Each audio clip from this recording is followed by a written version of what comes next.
This is Liz Marie, and today makeup is a popular makeup. It's actually the smoky look. Smoky look is a technique. It doesn't refer to colors, which a lot of people, when they ask for it, they think they're asking with neutrals and brown, but it's actually a technique. It's a dramatic look. So let's start by prepping our model skin, and I'm going to apply a moisturizer first.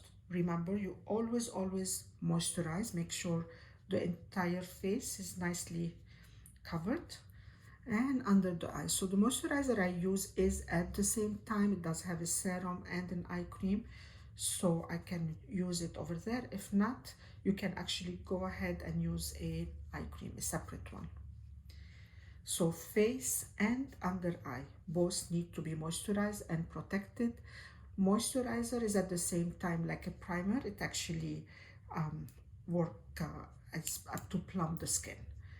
Now because she have more of an oilier skin, and as you can see, if you look at the cheek area, she have larger pores on the chin area. So we do need to prime so that we can give her that blur. We blur out the skin so that she can have a flawless skin look. So the primer that you want to use have to have a little bit of silicone inside of it so that it's work as a filler, and you need to apply it just on the area that you need actually to blur to the pores, and you have to allow it to sit and bloom.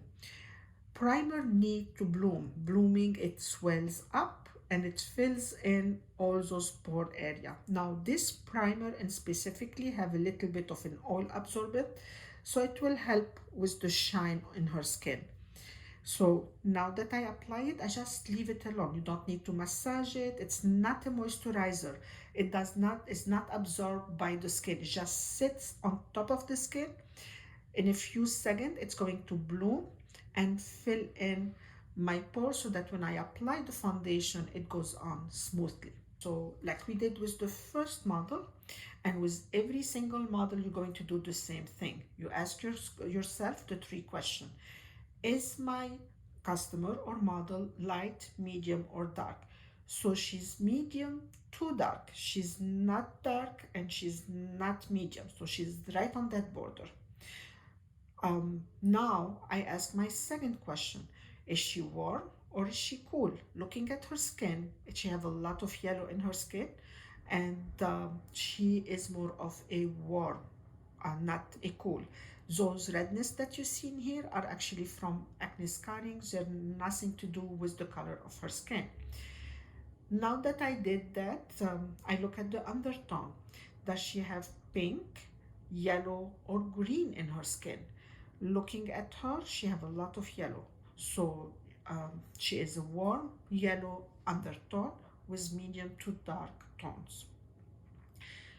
Based on that, we choose our foundation. Now, remember, when choosing a foundation, you don't have to really choose a perfect match, just close enough to her skin and you can tweak it. Now, I use disposable hands palette. That's why you see it as shiny. I never put product right on your hand. You have to use a disposable palette or you mix in a palette. I'm going to take a little bit of my foundation. You're going to just put it in an area where you can see it, and you can see the neck at the same time. So if I lift her head a little bit so that you can see her neck, I'm trying to match this color right in here. So obviously this is a little bit too dark and I need to brighten it, and it has a little bit too much yellow. So based on that, to neutralize a little bit of that yellow, I'm going to come back and use a little bit of lavender. So take lavender, put it into your foundation and mix. Make sure you mix well, because if you don't mix well, what's going to happen, you're going to have streaks of different color on the skin. Now that I have it, I come back and I test it again, and this time you can see how it's a little bit lighter. Now that I did that, I go back and I take a look at the skin as a whole. And what I'm looking at is pigmentation problem. So as we can see, she have a little bit of scarring in here. She have a little bit of dark circles. shadowing in here, right in here. So we need to neutralize all that. And you look at the color of those. So she have a lot of brown pigmentation scarring problem. Um, that being said, to neutralize anything that is brown, we need peach. So you can see that I already have the peach prepared in her skin. So if it was a lighter skin tone, we'll go with a light peach color. When it is a medium to dark, we're going to go more of an orange. And if it is a dark skin tone, we're going to go with just red. So let's apply our actually color adjuster.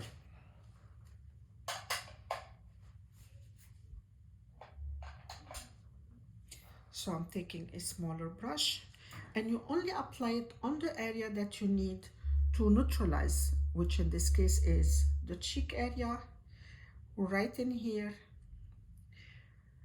the area above her lip. Just put the product right now, don't worry about blending, around her nostril. And can you look up for me?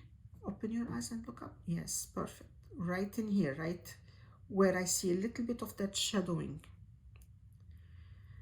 Now that I have the product in, I can come back and I need to start blending.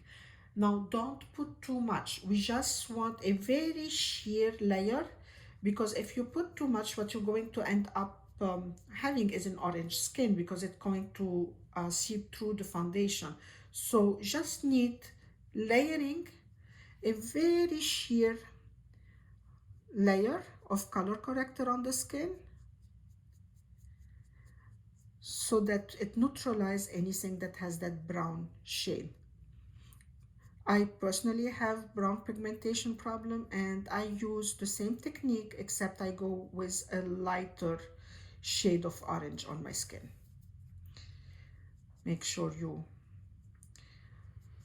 go over all the area, and I examine the side so that we don't have anything that might not give us that flawless skin tone. Let's take a look at the other side. Like over here, I just discovered a small patch, so I come back and I apply it as well in here. There we go. This is it. Don't need to overdo it, just apply it. And now we're going to start applying our foundation.